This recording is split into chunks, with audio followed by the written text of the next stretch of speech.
Hello friends आसतु जानिबा प्राणी संबंधीकर जेकोसी घा हेले मलम और स्प्रे रो व्यवहार विषय रे देखंतु एठी कौन एठी केतेक मलम और स्प्रे रही से विषय रे देखंतु एटा आपणकर डीमैक्स स्प्रे कौन सी प्राणी आमर गाई छेली कुकुड़ा बिल्ली जार भी किसी घा हो से पोड़ा घा रे किंबा कटा घा रे ए स्प्रे को आपण यूज करि परिबे आर ना हेउची डीमैक्स स्प्रे।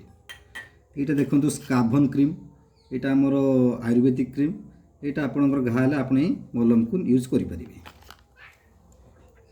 यहाँ देखो आलमिजल लोशन आपण स्किन रे चर्म रे किसी जदि घा पा हम प्राणी संबंधी घा हम किसी जदि ताको आपण यूज करें। यहाँ देखो हिमाक्स ऑइंटमेंट यहाँ आप समस्ते जानी आयुर्वेदिक मेडिसिन यहाँ आपण एनी घा रे आपण मारिपारे। এটা बहुत उपकारी जिनस এটা चार्मिल ऑइंटमेंट चार्मिल प्लस ये भी तार भी कम सेमती हिमाक्स भाया। এটা देखो मास्टिलेप ऑइंटमेंट এটা आपण प्रायतः गाईर मास्टाइटिस हेले माने पन्हा फुलिले पन्हारे आपण एटा लेप करि परिबे। Thank you.